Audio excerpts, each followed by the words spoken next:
Hello friends, कैसे हो आप सब। मैं इसी का चौहान स्वागत करती हूँ आपका यूट्यूब चैनल स्टूडेंट इंडिया पे। आप सभी को पता है कि हमने हमारी प्रीवियस वीडियो के अंदर एक्सरसाइज 1.2 का क्वेश्चन नंबर 7 और उसी के साथ एक्सरसाइज 1.2 को भी कंप्लीट किया था। इस वीडियो में हम एक्सरसाइज 1.3 को स्टार्ट करेंगे। तो देरी ना करते हुए वीडियो शुरू करते हैं। तो एक्सरसाइज 1.3 का फर्स्ट क्वेश्चन क्या है, प्रूव दैट √5 इज इरेशनल। हमें प्रूव करना जो √5 है वो क्या है, इरेशनल है। इससे को प्रूव करने से पहले आपको पता होना चाहिए कि इरेशनल और रैशनल नंबर में डिफरेंस क्या होता है। कई बच्चों को पता होगा कि जो रैशनल नंबर होते हैं वो P/Q की फॉर्म में होते हैं और जो Q होता है वो कभी भी 0 के इक्वल नहीं होता। अब जब रैशनल नंबर की कंडीशन ये है तो जो इरेशनल नंबर होंगे वो इससे अपोजिट होंगे। ये बात तो आपको पता चल गई होगी, मतलब वो इस कंडीशन को फॉलो नहीं करेंगे, ना ही वो P/Q की फॉर्म में होंगे। Q जो होगा वो 0 के इक्वल होगा, वो नंबर इरेशनल नंबर होंगे। ये बात तो आपको पता चल ही चुकी होगी। लेकिन अब हम देखते हैं कि जो इरेशनल √5 है वो इरेशनल नंबर है या फिर नहीं है। मैं आपको एक बात बता दूं, जो √5 है वो इरेशनल नंबर नहीं है। कैसे? जैसे √5 है, √2, √3, ये सारे क्या है हमारे √s वाले नंबर हैं। इनका √रूट कंप्लीट नहीं निकलता, लेकिन √4 का √रूट क्या निकलता है, कंप्लीट निकलता है। कैसे देखते हैं हम। √4 है, इसको आप फैक्टर करोगे 2 2 2 4 एंड 2 1 2, दोनों फैक्टर आ गए। दोनों में से एक ले लिया, इसका क्या आ गया, 2 आ गया। लेकिन जब आप 5 का फैक्टर करोगे, 5 एक प्राइम नंबर है तो वहाँ पे 5 ही आएगा, तो √ ले लो, कॉमन तो उसमें नहीं आया। जैसे अब 5 का करोगे आप, 5 1 5, इसमें कुछ कॉमन नहीं आया, सिर्फ एक सिंगल नंबर ही आया, तो वो क्या हो गया, √ हो गया। इसको अच्छे से समझाने के लिए हम एक ऐसा नंबर ले लेंगे जो आपको समझ में भी आ जाए।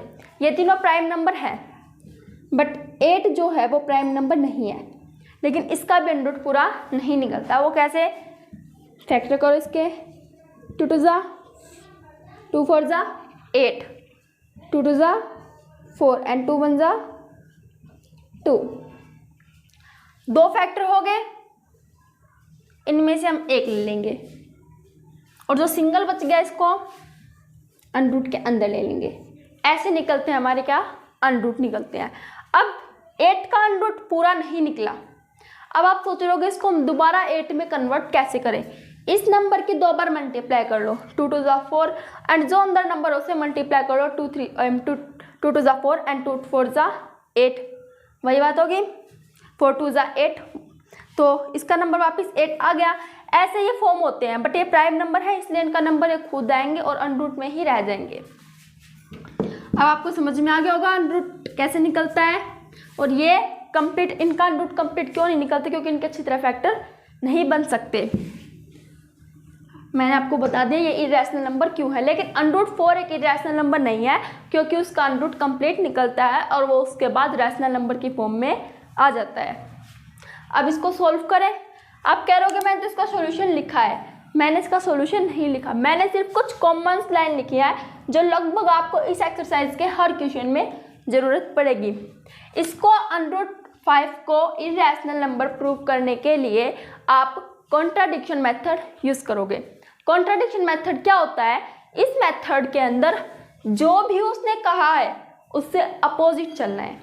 उसने इरेशनल प्रूव करने के लिए कहा है तो आप √5 को रैशनल नंबर लेट कर लीजिए, हो जाएगा। आप किसको, √5 को रैशनल नंबर लेट कर लीजिए, इससे अपोजिट हो गया। इसको हम कॉन्ट्राडिक्शन मेथड कहते हैं कि जो भी क्वेश्चन कहे उससे उल्टा काम करना, अपोजिट चलना क्वेश्चन के। अब जब हमने इसको रैशनल नंबर लेट किया तो ये A/B मतलब P/Q की फॉर्म में हो गया, √5 रैशनल नंबर हो गया। और इसके कुछ कंडीशंस भी होते हैं। जो AB होता है वो कोप्राइम है, B 0 के इक्वल नहीं है। मैंने बताया अभी क्यों 0 के इक्वल नहीं होता, तो यहाँ पे B 0 के इक्वल नहीं होगा। और A और B कोई सम इंटीजर है। अब कोप्राइम क्या होता है? इंटीजर तो आपको पता ही होगा, नेगेटिव और पॉजिटिव नंबर्स जितने भी होते हैं वो सब इंटीजर होते हैं। कोप्राइम वे नंबर होते हैं जिनका केवल फैक्टर 1 हो, जैसे 4 and 5। इनका फैक्टर केवल 1 ही आएगा। अब आप सोच रहे होंगे इसका 4 का फैक्टर तो 2 भी है, लेकिन हम दोनों का साथ लेकर चल रहे हैं ना। अब अगर इसकी जगह 6 होता तो इन दोनों का फैक्टर 2 आता, बट दोनों नंबर की बात आती है, जैसे मैंने HCF बताया था कि दोनों नंबर ऐसा कौन सा नंबर है जो दोनों को डिवाइड करता हो, ऐसे ही ये थे। यहाँ पे जब हमने 5 लिया तो हमें ये देखना था कि ऐसा कौन सा नंबर है जो दोनों को डिवाइड करे, तो 1 है, 1 इन दोनों को डिवाइड कर देगा। और ऐसी कहीं पे बात आ जाए कि केवल 1 ही उनका फैक्टर हो जो दोनों नंबर को डिवाइड कर सके, या फिर HCF हो 1, वे नंबर कोप्राइम होते हैं। अब 4, 5 आ गया, 3 and 2 आ गया, 3 and 5 आ गया, ये सब क्या है, कोप्राइम है। नंबर उसमें कंडीशन ये होती है कि 2 होने चाहिए, सिंगल नंबर से काम नहीं चलेगा, जैसे इसमें A और B है। ये बात बहुत काम आएगी आपको कि कोप्राइम वाली जो मैंने आपको बताई है। लास्ट क्वेश्चन में हम इसी से हमारा आंसर निकलेगा। अब हम आगे सॉल्व करते हैं। हम इसको इक्वेशन मान लो, कुछ भी मान लो, इसके थ्रू पूरे क्वेश्चन को सॉल्व करेंगे। कैसे, हम स्क्वायर बोथ साइड कर देते हैं। क्या करेंगे अब हम, स्क्वायर बोथ साइड। जब हम बोथ साइड स्क्वायर करेंगे, हम यहाँ पे भी स्क्वायर कर देंगे और यहाँ पे भी स्क्वायर कर देंगे, तो ये कैंसिल हो जाएगा। क्यों कैंसिल होगा, आप 5 का √5 का क्या करो, स्क्वायर करो। √ का तो कोई स्क्वायर होगा नहीं, 5 का ही स्क्वायर करो, कितना है 25। अब ये √ में हो गया। अब इसका √ निकालोगे तो 5 आ जाएगा, क्योंकि 5 5 जा 25, 2 नंबर हो गए, दोनों में से हम एक फैक्टर निकालेंगे, 5 आ जाएगा। इसलिए हम क्या करते हैं, √ को कैंसिल कर देते हैं, क्योंकि उसका हमें पता होता है कि उसका स्क्वायर करने के बाद वही नंबर वापस आ जाएगा जब हम √ को सोल्व करेंगे। आपको समझ में आ गया हम इसको कैंसिल क्यों करते हैं। तो यहाँ पे हम लिख देते हैं 5 = 1 का स्क्वायर अपॉन b का स्क्वायर। अब a² b² है, ये b² यहाँ पे जाएगा, इसके साथ मल्टीप्लाई में हो जाएगा, क्योंकि यहाँ पे क्या है, डिवाइड में है, तो क्या हो जाएगा b² × 5 = a²। अब ये 5 इसके साथ मल्टीप्लाई में है, तो यहाँ जाएगा, किस में हो जाएगा, डिवाइड में हो जाएगा, b² = a² अपॉन 5। अब ये 5 है, ये a² को क्या कर रहा है, डिवाइड कर रहा है। हम ये लाइन नीचे लिख देंगे, या फिर यहाँ लिख देते हैं हम, a² इज डिविजिबल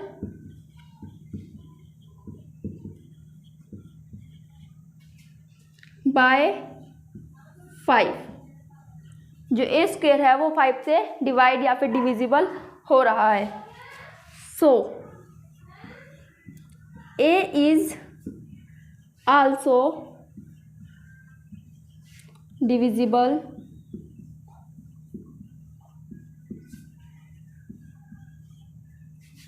बाय 5। तो हमारा जो a है वो भी 5 से डिविजिबल हो जाएगा। कैसे होगा वो देखते हैं। हम 5 ले लेते हैं, 5/5, ये 5 से डिवाइड हो गया, कैंसिल हो गया, आंसर 1 आ गया। सेम ऐसे ही हम 5 का स्क्वायर कर देंगे, 25/5। 25 भी हमारा 5 से डिवाइड हो रहा है, कैंसिल करोगे 5 आएगा। ऐसे ही जब स्क्वायर को आप उसके सिंपल फॉर्म में लिखोगे तो क्या आएगा, डिवाइड हो ही जाएगा। अब हम उल्टा कर लेते हैं, तो ऐसे ही जो 25 है अपॉन में क्या आया, 5 आ गया। 25/5 कैंसिल होगा, कितना है, 5 आया। वहाँ भी मैंने यही लिख रखा है, इसको जब डिवाइड करने के बाद यहाँ पे क्या है हमारा, 5 आया। अब जब इसका हम √ करेंगे, अब जब 25 बनाने के लिए हमने स्क्वायर किया, तो 5 बनाने के लिए √ करेंगे, = 5/5। तो हमने यहाँ क्या किया, स्क्वायर को सिंपल में कन्वर्ट। सेम ऐसे ये 5 का स्क्वायर था, इसको हमने सिंपल में कन्वर्ट किया और कैंसिल करने के बाद 1 आएगा।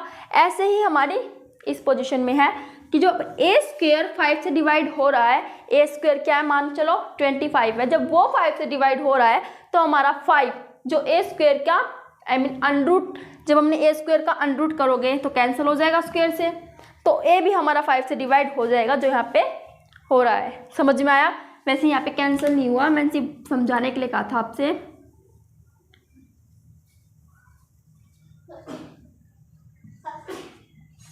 ये सब आपका रफ वर्क था फ्रेंड्स। हमने हमारा रफ वर्क तो इरेज कर दिया। अब फेयर वर्क की तरफ वापस चलते हैं। यहाँ पे जैसे हमने ये कंडीशन की थी, हमने बताया था जो ए स्क्वायर है वो 5 से डिवाइड हो चुका, उसी के साथ साथ ए भी हमारा 5 से डिवाइड हो चुका है। सेम यही कंडीशन हमें दोबारा दोहरानी है, वो भी हमें बी के साइड। जैसे हमने बताया था जो ए है वो 5 से डिवाइड हो चुका है, ऐसे हमें बी के साथ भी करना है। उसको करने के लिए हम क्या करेंगे, अब हम यहाँ करते हैं let a is equal to 5m। हमने लेट कर लिया, जो a है वो 5m है। m भी कोई क्या है, इंटीजर है।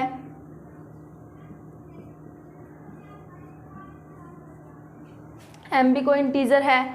अब यहाँ पे हम एक इक्वेशन पुट करेंगे, जो ये इक्वेशन थी उसको हम यहाँ पे पुट करेंगे, लेकिन यहाँ एक छोटा सा डिफरेंस करना है। a की जगह 5m लेना है, क्योंकि हमने a को 5m माना है ना, इसलिए। तो √5 is equal to 5m upon b। फिर यही लाइन लिखोगे, स्क्वायर बोथ साइड, स्क्वायर कर देंगे यहाँ पे, ये कैंसिल हो जाएगा।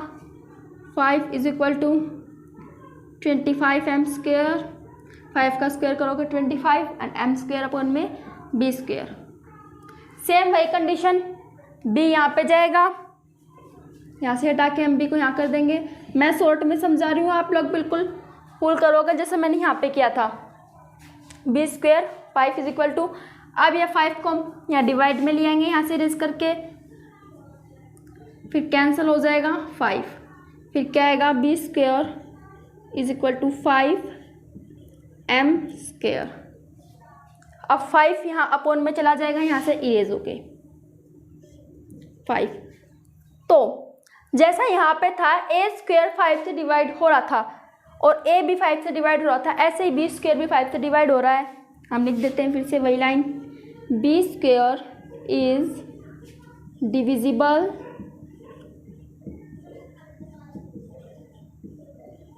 Bye 5, so b is also divisible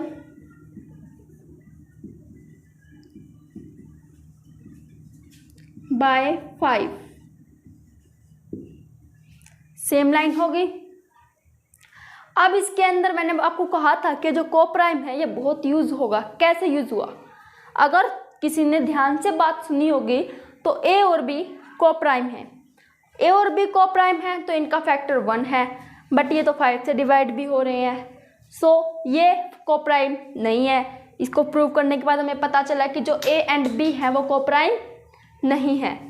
अब अगर ये को प्राइम नहीं है, जो ये सब हमने अज्यूम किया था या फिर लेट किया था, अज्यूम या फिर लेट कुछ भी कह सकते हो, जो भी किया था ये हमने, वो सब क्या था, रॉन्ग था। हमें इसे rational number prove rational number माना था, तो उस हिसाब से होना चाहिए कि ये सारी कंडीशन इसमें फॉलो होनी चाहिए, बट इसमें ये कंडीशन फॉलो नहीं हुई। तो हमें पता चल गया कि जो b स्क्वायर है ये इसके फैक्टर 5 है, और जो a स्क्वायर है इसका भी फैक्टर 5 है, बट ये को प्राइम है, इसका इनका फैक्टर 5 नहीं होना चाहिए था, इनका फैक्टर 1 होना चाहिए था। तो हमने जो लेट किया था या फिर अज्यूम किया था कि जो ये रैशनल नंबर है, तो इससे हमें प्रूव हो चुका है, इनके फैक्टर जब 5 निकला है कि रैशनल नंबर नहीं है, ये क्या है, इरेशनल नंबर है। तो एक्सरसाइज से ऊपर कुछ 2 लाइनें दी हुई हैं, आपके सर ने भी बताई होंगी, या फिर वो जो ऊपर 2 लाइन है आप वे भी लिख सकते हो। क्या लिखना है आपको, आवर अजम्पशन इज इनकरेक्ट या फिर रॉन्ग एंड √5 इज इरेशनल। ये आपका फिर क्या हो जाएगा, प्रूव हो जाएगा। इसी के साथ हमारा जो क्वेश्चन नंबर 1 है कंप्लीट होता है। अगर आपको इस क्वेश्चन में कोई भी डाउट हो तो प्लीज़ मुझे कमेंट सेक्शन में बताएं, और अगर आपको ये वीडियो अच्छी लगी हो तो इसे लाइक, सब्सक्राइब एंड शेयर करें। इसी के साथ आप √3 को इरेशनल नंबर, √3 या फिर 4 को 4 तो वैसे है नहीं, √5 आप 2 को करके दिखाना, √2 या 3 में से √2 या 3, इन दोनों में से कोई भी एक नंबर आप मुझे प्रूव करके दिखाना कि ये इरेशनल नंबर है या फिर नहीं है कमेंट सेक्शन में। और अगर आपको ये वीडियो अच्छी लगी हो तो लाइक, सब्सक्राइब एंड शेयर करें। Thanks for watching my video.